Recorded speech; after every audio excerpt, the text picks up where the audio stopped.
ای که با نامت جهان آغاز شد، دفتر ما هم به نامت باز شد. دفتری که از نام تو زیور گرفت، کار آن از چرخ بالاتر گرفت. با نام خدای مهربان سلام. برنامه نوبتی کتابخانه است و امیدوار هستم که همگی خوب و صحت و سالم هستید.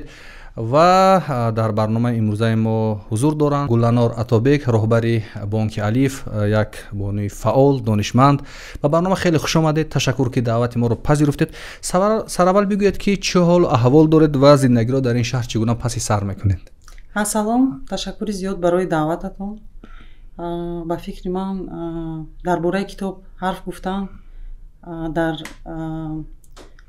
امروز برای همه جوانان، برای ما، برای جامعه بسیار مهم است. برای همین تشکر زیاد که دعوت کرده. حالم خوب است. خوشبخت هستم که کاری دوست داشته دارم. خوشبخت هستم که عائله دوست داشته دارم. در عائله هم صحت و سلامت هستند. و عموما زندگیم رو در تاجیکستان بسیار دوست می‌دارم. تاجیکستان رو بسیار دوست می‌دارم. کاش همه بانوان مثل شما باشند، خوشبخت باشند، آرام باشند، در چهرهشون تبسم باشد، عائله‌اش رو دوست بدارند. چرا که این وقتا ما خبرهای زیادی از اینجا اونجا میشنویم و از طریق رسانه‌ها که بد اخلاقی و بیسوادی و بیکاری مخصوصا میون زنان خیلی افزایش دارد. و دعوت شما به این برنامه به خاطر است که ما در سیمای شما نشان بدهیم که با تلاش با خواندن میتوان به جای برسید. سرحال بگویید که در تشکل شخصیتتون چه عامل‌هایی بود که شما امروز برابر یک بانک پیشرفته در تاجیکستان هستید؟ البته عامل‌های زیادی هستند که در دوام زندگیم به من کمک کردند تا به تخصصی امروز هم رسم، تا به اون آدمی که امروز هستم رسم. از همه مهم به فکرم همون عاملی بود که از کودکیم بسیار همین چیزی نو رو از خود کردن، آموختن، کتاب رو خوندن رو دوست می داشتم. البته سهم اساسی در کتاب دوستیم از طرف پدر و مادرم هست، از طرف بابا و بیبی هم هست که یک همچون آموزگار کار کردند. و باید قید کنم که در دوام زندگیم وقتی که در مکتب تحصیل میکردم، در دانشگاه تحصیل میکردم و کار شروع کردم و انا یگون 20 سال شد که کار کرده ایستادم. آدمان دیگری هم بودن که در زندگی من، در تشکل من نقش خود را بازیدن. هم گویم نقش مثبت بود و هم منفی بود. اما باید گویم که همه همین آدمانی که ما در زندگی هم با اونها روبرو میشویم با ما یک چیزی نو رو میآموزونن و برای همه اونها که در زندگی هم بودن من منتدارم. با شما میگفتن که کتاب بخونید، پدر و مادرتون هم بیبی و بابایتون، شما میدیدید عمل اون؟ البته گفتار هم بود از طرف هم بابای بیبی هم پدر و مادر، ولی بسیارتر رفتار آنها نسبت به کتاب که من از کودکی میدیدم که ویا میخونن، خود رو دائم و همین تشکل میدین، همین رو دیده. بعد نسبت کتاب یک حرمتی بود. از طرف بابایم گیرم اگر میدید که یگون قلم گرفته بالای کتاب یگون چیزا نوشتیم تمام جنگ میکردن. هم بابایم هم پدرم یک کتابخانه شخصی کلان داشتن.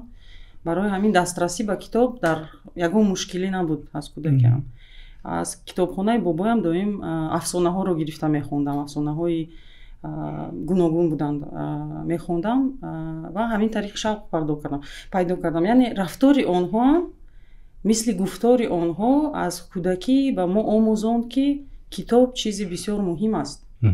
و من فکر میکنم که همین باید ما اگر از بین رفته باشد هم با برقرار کنیم. به فکر شما چرا زنها کمتر کتاب میخونند؟ به اندیشه من زنها کمتر کتاب میخونند. من نمیدونم اندیشه شما چیست؟ چرا فکر میکنید؟ مناسبت جامعه، مناسبت هر یک عائله با اون با زن، با رول زن در زندگی، در جامعه، در عائله، همه به این وابسته است. اگر دوره های پیش رو بینیم به فکرم همه میفهمیدن که برای زن بسیار مهم است که سواد داشته باشد، بسیار مهم است که دانش داشته باشد، بسیار مهم است که ملکه داشته باشد. حاضر همین کمتر از بین رفته است. زنان هم چون از بس که نمیبینن که دیگرو میخواهند که شما و یا رشد یابن، یگون چیزی نو رو آموزن، کار کنن، پیش روند، از همین سبب ممکن کم میخونن کتاب رو. برای که نمیبینن که حاضر ویا هم نمیبینن که یگون چی بگیم بهبودی از خوندن کتاب برای ویا میشود. ҳаминро сабаби асосӣ. сабаби асоси шумо фикр мекунед ки оно диданд ки китоб ба ҷой намерасонад, шояд дар зиндагиашон нақши надорад, таъмини зиндагиашон намешавад. ин ки мегӯянд бори зиндагиро фақат бояд мардон бикашанд ва занҳо кор накунанд ва ақидаам дар деҳот зиёд аст ки зана чиву хонданаш чи. шумо ба ин чӣ назар доред?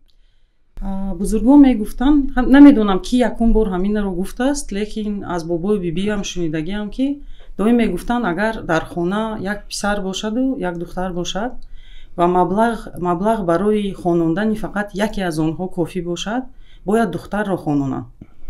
барои чӣ? Ду сабаб дорад. якум сабаб дар он аст ки зан модар аст, тарбия, рушди ҳамин фарзандон, рушди дурусти тарбияи онҳо ҳама ба зан вобаста ки ҳаст. якум бояд зан худаш пеш равад, рушд ёбад, ташаккул ёбад ҳамчун шахсияту ҳамчун инсон. ин якум сабаб. сабаби дуюм дар он аст ки мард агар кор дар кор шавад кардан, метавонад ҷисмонӣ кор кунад, кори ҷисмония кунад. барои зан агар ниёзи кор дошта бошад, кори зеҳнӣ бояд бошад. ин тараф масъала муҳим аст, яъне зан муҳим аст дониш. ҳама вақт вай мекардам бо бобои бибиам ки ҳамин зан бояд дар ду пои худ устувор истад. фақат дар ҳамин ҳолат оила ҳам рушд меёбад. барое ки зан дар оила ҳамчун баъзеҳо мегӯянд мебел намешаваду ҳамчун як шахси дигаре ки ба ин оила, ба рушди он, ба инкишофи он, ба рушду инкишофи фарзандон таъсири бисёр назаррас мерасонад. як тарбиятгари аввали фарзандаш аст, муаллимаи фарзандаш аст, тарбияткунандаи ҳамон оила аст. вақте ки шуморо ба роҳбарии ҳамин як бонк таъин карда, натарсидед? масалан қадар мардон онҷа кор мекунанд, донишҷӯи пешрафта ҳастанд, як бонки муваффақ аст ва шумо тарсе надоштед аз ин роҳбарӣ? ва рӯи чӣ такя мекардед? рӯи донишатон ё кадом хештаборатон буд ки дар болоҳо масалан мақом мансабе дорад ки шумо наметарсед? чӣ омиле буд ки шумо бо як ҷасорат ин масъулиятро махсусан дар Тоҷикистон ба уҳда гирифтед? бояд қайд кунам ки пеш аз бонки Алиф ман 18 сол дар ширкати аудиторӣ кор кардаам. аз ин 18 сол 13 сол роҳбари ин ширкат будам дар Тоҷикистон. ин хушбахт ҳастам ки дар давоми фаъолияти кориам ягон бор ягон мардеро вонахӯрдам ки бо сабаби зан будани ман бо ман кор кардан намехост ё бо ман намедонам барои ман ягон мушкиле вай месохт. ин хеле корҳо набуданд дар замоне ки ман дар ташкилоти аудиторӣ кор мекардам. вақте ки ба Алиф омадам, дар даврае ки ба ман роҳбарии Алифро пешниҳод карда будам, ман аллакай дар Алиф 10 моҳ ҳамчун муовини якуми роҳбар фаъолият мекардам ва тими Алифро медонистам ки чӣ хел кор мо пеш мебарем, кадом чӣ гӯем кадом омилҳо дар бонк ҳастанд, муносибати занон бо мардон чӣ хел ҳаст, муносибати занон ба мардон чӣ хел ҳаст. ва ҳамаи ин сабабгори он шуд ки ман ин агар ҳамон 10 моҳ пеш ба ман мумкин таклиф мекарданд ки роҳбарӣ кунам, ман немегуфтам. азбаски аллакай фаъолият карда будам, медидам аз дарун ки кор чӣ хел асту фаъолият чӣ хел аст. боварии комил доштам ки метавонам ин вазифаро ба уҳда гирам. дар Алиф ба кор даромадан дар Алиф, дар вазинаҳои болотар рафтан дар Алиф, инкишоф ёфтан дар Алиф, рушд ёфтан ба ягон мансабдорию ба ягон сарватмандии одамон алоқаманд нест. ман фикр мекунам ки мо хушбахт ҳастем ки як ҷараёни бисёр шаффоф дорем ва тими мо боварие ки мизоҷон ба мо доранд, ҳамаи ин ба ман як чӣ гӯем сабаби ҳамон шуд ки ман ҳамин масъулиятро қабул кунам. ин як ҳарф аст, шояд омори дақиқ набошад, вале мегӯянд ки 70% бештар занҳо дар Тоҷикистон ки ҳам дар деҳоту дар шаҳрҳо зиндагӣ мекунанд хонашин ҳастанд ва аз тариқи ҳамин барнома мо мебинем занҳо камтар таваҷҷӯҳ доранд ба илму донишу ба китобу китобхонӣ. шумо ягон вақт фикр накардед ки ягон лоиҳа аст, ягон фикр аст, ягон андеша аст барои ҳамин занҳо таҳия карда шавад то ба самти дониш биёнд, ба самти китоб биёнд ва умуман ҳамин доштани донишҳои иқтисодӣ махсусан барои занҳои хонашин чӣ аҳамият дорад ба фикри шумо? пеш аз ҳама бояд гӯям ки лоиҳаҳо ҳастанд. Агар стратегияҳои гуногуни давлатро бинем, ба занон таваҷҷӯҳи бисёр калон аст дар солҳои охир, лекин лоиҳаро ташкил кардан як асту майнаи сар, муносибати ҳар як одамро дар ҷомеа иваз кардан кори бисёр мушкил аст. пеш аз ҳама бояд ба ҳамаи занон мо фаҳмонем ки худи омӯхтан муҳим аст. яъне фанни иқтисодӣ ҳам не, ҳамин омӯзиш муҳим аст. зан бояд рушд ёбад, зан бояд шахсияти худро ташаккул диҳад. барои ҳамин ҳама дониш зарур аст. дониш, хондан, омӯзиш, малака ҳама зарур аст. агар дар бораи иқтисодӣ гӯем, яке мумкин аз гӯем ки яке аз равандҳое ки имрӯз барои онҳо талабот ҳаст, фанҳои иқтисодӣ мебошанд. барои занон чӣ хубӣ дорад ки ягон кори ҷисмонӣ нест, кори зеҳнӣ аст. метавонанд дар баъзе вақтҳо аз хона кор кунанд, барое ки ҳисобу китоб кардан, таҳлил кардан. ин ҳама як чизест ки барои ба кор омадану рафтан ягон чӣ гӯем зарурият надорад. дар баъзе ҳолатҳо ба кор омаданам дар кор шавад, корашон ҳамон як аз соати 8 гӯем то соати 5, аз соати 9 то 6. як коре аст ки барои занон бисёр осон мешавад. чихеле ки худатон қайд карде, дар оила ҳам ҳамин ҳисобу китобу маблағи пулию сарф кардану инон ҳамаш дар уҳдаи зан ҳаст. ба фикрам мушкил намешавад. бо аз ҷиҳати дигар агар гирем, ҳозир мо мегӯем ки мо ғайринақдиро рушд дода истодаем, бо як рушди ҳам ғайринақдӣ, ҳам рушди ҳамаи техникаю чӣ гӯем воситаҳое ки мо барои пардохт истифода мекунем. ҳамаи ин ҳар як касро водор мекунад ки як саводнокии молиявӣ дошта бошад, саноки технологӣ дошта бошад, техник дуруст истифода бурда аз интернетро фаҳмад. интернет баъд саводнокии молиявӣ ҳам муҳим аст барои истифода бурдан аз ҳамаи ин усулҳое ки бонкҳо имрӯз доранд. ва барои зан албатта ин аз ҳама муҳим аст. мо боз мебиёем ба рушду инкишофи худи зан, ба рушду инкишофи оила, чихел дар оила корро пеш бурдан. агар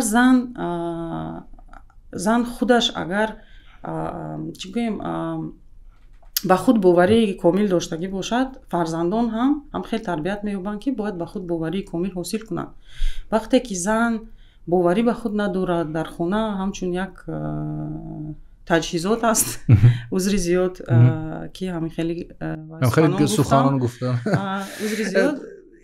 шумо гуфтед ки занҳо бояд дониш биомӯзанд, дуруст аст ки кор кунанд. дирӯз як шахс ба ман шикоят кард ки ман чун дар хона бисёр набудам, албатта мард буд, ахлоқи фарзандон каме тағйир кардааст. ва агар бибинед зану шавҳар ҳар душ кор кунанд, масалан шумо шояд шавҳаратон ҳам кор мекунад, шумо ҳам кор мекунед, ба тарбияи фарзандон чӣ гуна мерасед, ба кори хона чӣ гуна мерасед? масалан шумо як бонки пешрафту модерн, садҳо нафар коргар, муносибат, аз тарафи дигар мизоҷон ки инаш норозиаш, инаш розиаст, ин қадар кор мекунед. ва чӣ хел боз дар хона масалан ба шавҳаратон хизмат мекунед ё ба фарзандонатон, ё инҷо чиз аст, хизмат баробарӣ аст ё чӣ масъала аст инҷо? шояд оное ки барномаро бинад, ин савол хонахо аз зеҳнашон мегузарад ки ҳозир як зани хонашини барномаи моро бинад, мегӯяд хай занои шаҳрӣ кор намекунанд, кори хона намекунанд, оно меран кори корхона мекунанд масалан. назари шумо ба ин чи аст? дуруст қайд кардед ки шавҳарам ҳам кор мекунад. новобаста аз он ки шавҳар кор кунаду музди маошаш барои пеш бурдани оила кифоя бошад, ҳам зан барои худаш бояд кор кунад, барои рушду инкишофи худаш. корҳое ҳастанд ки онҳоро мо механикӣ мекунем, лекин баъд вақт мегузараду мефаҳмем ки ҳамон корамон ягон фоидае наовард.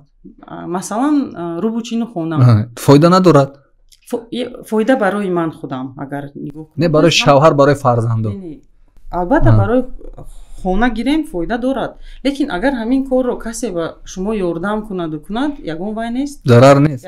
нашад ки баъди ин барнома ҳама занҳо мардонашонро маҷбур кунанд ки хона биромед, ё ки занҳо бигӯянд ки афаи Гуланор гуфт ки фоида надорад руфтани хона ё шуштани зарфҳо. агар зан бо худаш кор кунаду ягон мушкилӣ пайдо кунад ки кори хона камтар мемонад, дар ин ҳолатҳо ҷалб кардани одами дигаре ки инчунин ниёзи кор ҳаст, ман дар ин ягон вай намебинам, мушкилӣ намебинам. лекин ҳамин кору бор бо фарзандон бояд дар зиммаи падару модар бошад. ман просто як давра буд ки шавҳарам қатъи кӯдакҳо мебиромаданд камтар гӯем шаҳрра тамошо кардану ман дар ин вақт рӯбучини хона қатъи овора будам. баъд вақт гузашт, ман фаҳмидам ки ҳамин вақте ки ман барои рӯбучин сарф мекардам ва барои фарзандон сарф накардам ва ё камтар аз ман дур шудам. ва ман фаҳмидам ки барои ман муҳимтар аст бо фарзандонам вақтама гузаронам, вақти холиама нисбат ба рӯбучини хона ки метавонад дигар одам кунад. дар хонам роҳбарӣ мекунед ки фақат дар алиф роҳбарӣ мекунед? Не, фақат дар алиф. дар хона роҳбарӣ намекунед? намешавад ки инстинкт як инстинкт аст мешавад ки ясе амр метед ба фарзандонатон ё ба шавҳаратон? нашуд аз ин хеле масъала пеш наомадааст? Не, хеле. чӣ хеле эҳсоси одам мекушад вақте ки роҳбар аст, хона медоре эҳсоси роҳбариша мекушад, баъд ба зани оддӣ табдил мешавад. ман он қадар боварам намешавад ки шумо зан умуман зан ҳам хеле хусусият дорад ки дар ҳолатҳои гуногун табдил меёбад аз як рол ба роли дигар.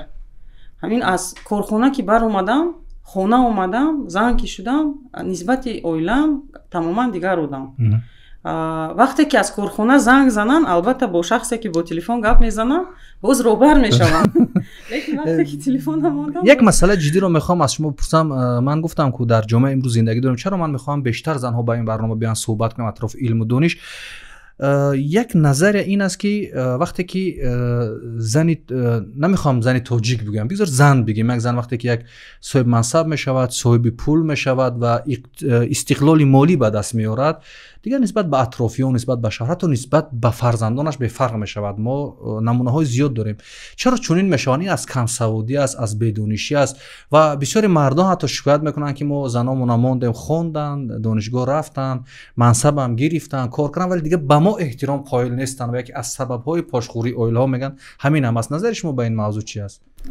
назари ман дар он аст ки рушду инкишоф дар шахсияти зан дар ин ҳолат набуд. яъне вақте ки рушд меёбӣ, ҳамин фикрҳои одам бояд иваз шаванд ва фикрҳо аз чизҳои молиявӣ ба чизҳое ки ба дил наздиктаранд, маънавӣ бояд гузарад.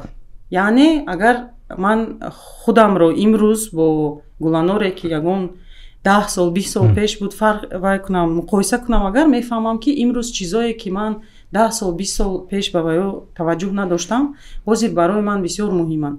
ва ин чизҳои молӣ нестанд. чизҳое ҳастанд ки муносибати одамон, муҳаббати одамон, падару модар, ин барои мани ҳозира, фарзандони ман барои мани ҳозира муҳимтар ҳастанд. ҳамин дониш, манзур китоб дар сарнавишти шумо чӣ нақш дошт ва чӣ ҷойгоҳе дошт? барои он ки бисёрҳо мегӯянд ки мешавад бидуни илмам, бидуни донишам ба ҷой расид, ё шумо чӣ назар доред? мегӯянд ки он қадар дар ҷомеаи мо албатта муҳим нест, як тағат дошта бошам аш дуруст мешавад. биё аз корхонаи худатон дар маҷмӯъ ҷомеаро бигем, назаратон ба ҳамин гуна мавзӯъ чӣ аст? ва занҳо мегӯянд бигзор мардо кор кунанд, мо дар хона нишаста хуб аст ҳамаш масалан ва ниёзам ба китобу дониш надорем. назаратон ба ҳамин гуна афрод чӣ аст? ба фикри ман вақтҳои охирам хеле масъалаҳо ба миён меоянд ки одамо мегӯянд ки ман таҷрибаи калон дорам, мехоҳам ҳамин вазифаро ишғол кунам. барои ман аз ҳама муҳим дониш аст. барои чӣ? барое ки вақте ки мо дониш мегирем, мо ҳамаи маълумотро мегирем. агар таҷриба бошад, фақат бо чизе ки вохӯрдаем ҳамуна медонему, чизи дигарро тамоман бо вай чӣ гӯем сару кор надорем, намедонем. барои ҳамин ман фикр мекунам ки аввалан одам бояд хонад, омӯзад. мо баъзе вақтҳо фикр мекунем ки ҳамин дар зиндагӣ ба мо дар кор намешавад, баъд албатта як дақиқае мешавад, як соате мешавад ки ҳамон маълумоте ки мо 10 сол пеш бигзор гирифта будем, 20 сол пеш гирифта будем, ба мо зарур мешавад.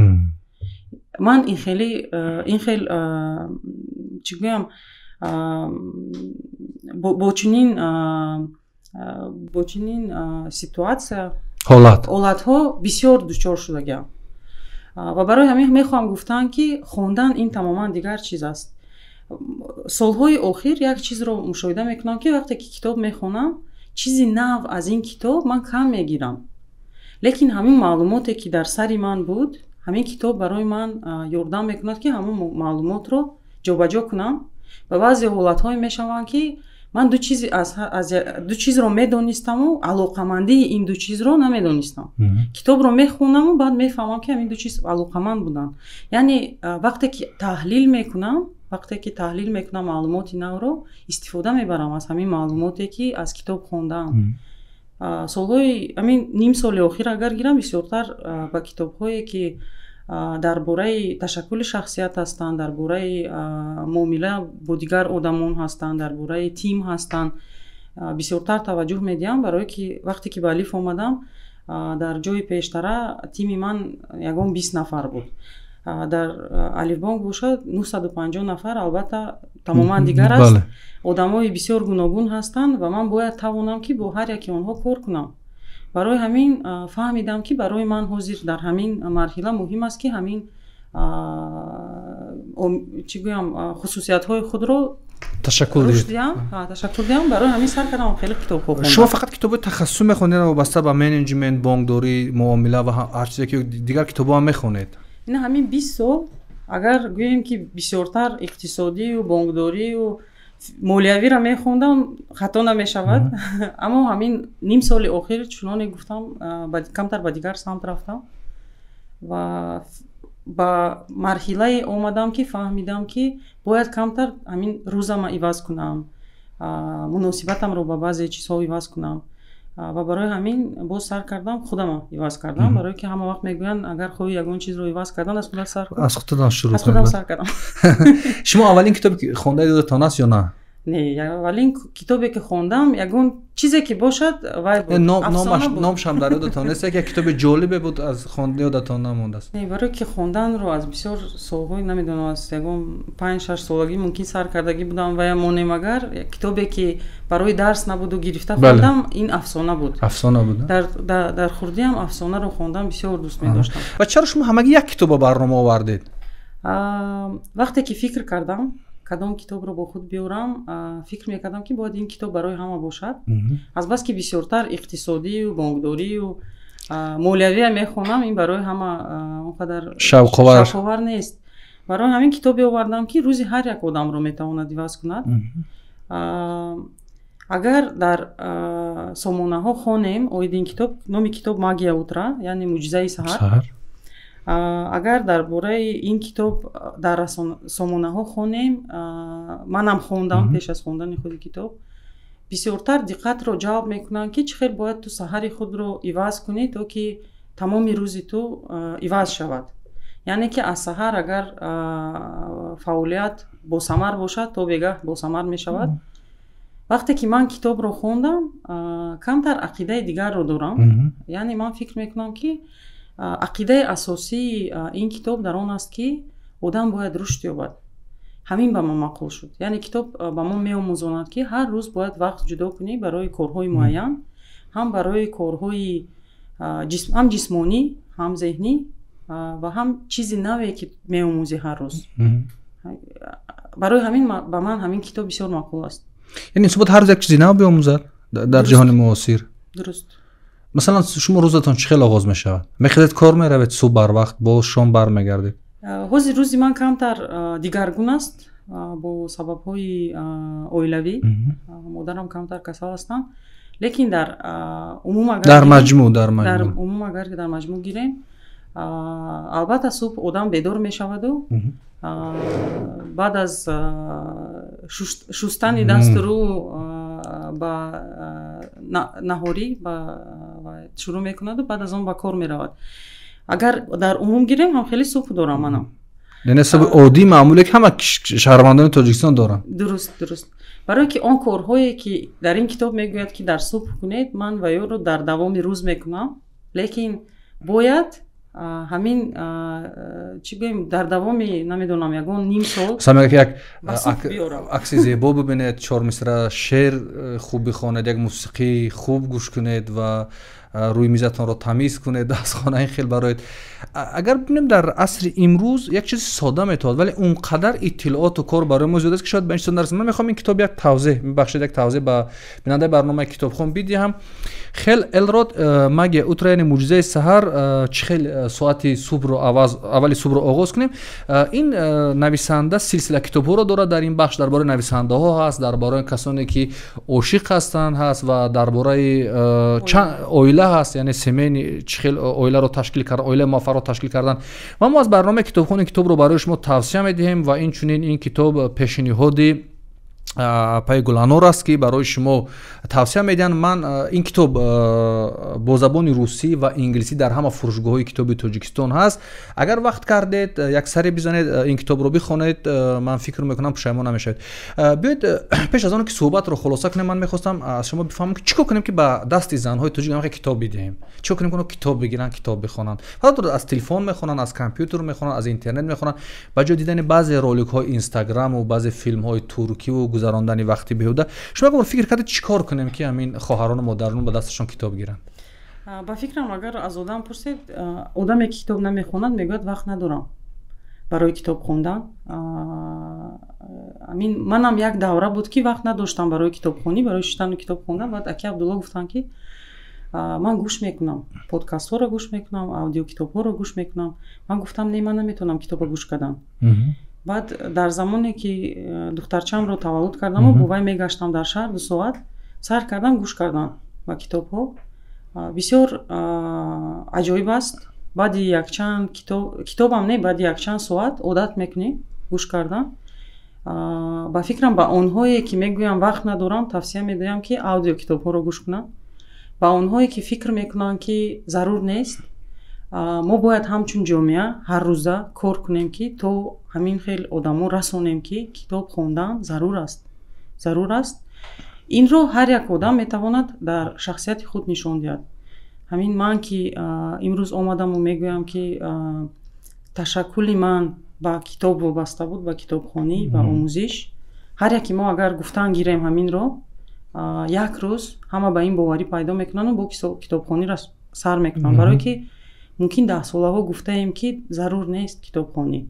شما خوندید و چیدید آدمو درسون. این ما 20 سال از این گپ میگیم، خواندیم چیدیم، خوندید و چیدید و آمدیم بالاخره فهمیدیم که این ضرر داشته است این شعر. اکنون بیا بگیم که بخونیم چیزی بشویم، بیاموزیم چیزی بشویم. موزیک را عوض کردن در کار، موسیقی عوض کردن در کار. شما فکر میکنید که همون پدران، مادران، بیبی و بابی هایی که امروز هنوز هم متاسفانه خیلی زیاد هستند و مخالف آموزش دختران هستند، مخالف خواندن درس دختران هستند، شما چی گفتنی هستید و کی نقشی مهم دارد برای تشکل همین مخصوصا دختران؟ کی در خانواده در نقش دخترانی کلانتر اونا تشویق کنند؟ همه چیز در اویله از زن وابسته است. بعضی من فکر میکنم که همون عقیده‌ای که در سری مردم در اویله هست از زن اومدگی است. یعنی زن اون یاد میدهد. زن یاد میدهد. شما خواهشی خوشبختی فرزند خود باشید. اگر شما خواهش کنید که فرزندتان یک عمری خوش رو بیند، یک عمری با بهره رو بیند، باید از کودکی توجه باشد به کتابخوانی، باید از کودکی توجه باشد به درس و به علم، باید از کودکی توجه باشد که دختر بعد از خواندن مکتب باید یکم ختم کند. برای که بسیاری ها میگن 9 سال بس، باید یکم مکتب رو ختم کند، دانشگاه رو آموزد و یک چیز برای خود پیدا کند، یک کسبی که ضرور هم نباشد همون کسب و باید باشد که آدم باید در کدام سمت تشکل یابد. بعد ما نمیدونیم کدام روز نیاز پیدا می شود برای کار کردن. ما چیزی از شما اگر نپرسیدیم، ما چیزی اومدید برای این برنامه گفتن میخواستید که ما اون رو نپرسیدیم و با مخاطبان این برنامه چی گفتنی هستید، شما پیامتون رو برسونید ما صحبت رو خلاصه کنیم. مایلش یک چیز رو با بانوان میخوایم گویم. بانوانی عزیز، من باوری کامل دارم که کاری نیست که زن کردن نمیتواند. هر یک زن باید به خود باوری داشته باشد و میتواند حتی به قله‌های بلندترین کوه رسد. یگان وای نیست، مانع نیست. به خود باوری پیدا کنید. با مردان میخوام گفتن، با مردان، شما که مردان امروز وای کردید، با مردان میخوام گفتن که التماس болу пари занонро набуред. Дигар ягон чи накунед. ҳамин занонро ки дар қафас нашинондед, ҳама кора худашон мекунанд. ташаккури зиёд. бори дигар дуара мешавам бинандаи барномаи Китобхон ки дар суҳбат бо мо буданд Гуланор Атобекова, роҳбари феъли Алифбонк. Ташаккур ки даъвати моро пазируфтед, дар барномаи Китобхон иштирок кардед. Ин барномаи Китобхон буд. То барномаи оянда дар ҳифзу паноҳи Худо бошед. Худо ёру оварад.